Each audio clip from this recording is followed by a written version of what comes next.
न्याय संकल्प केला तर ज्यावेळेस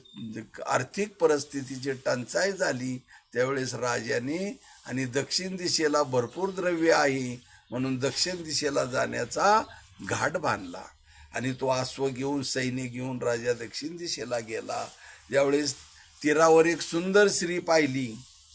आणि सुंदर स्त्री पाहता क्षणीच राजाच्या मनाचा तोल सुटला. कसं आहे पहा की स्त्रीचा जो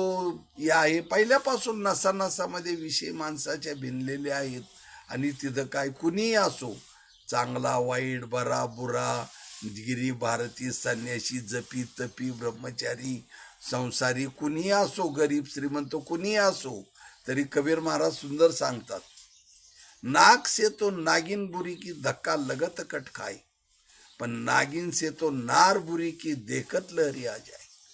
म्हणून त्याप्रमाणे राजाला सुद्धा आणि त्याचा मनाचा समतोल सुटल्यामुळं तो त्याशी बोलायला गेला आणि बोलल्यावर तिने बातचीत झाल्यावर राजा सांग मी तुला पट्टराणी करतो. मग पट्टराणी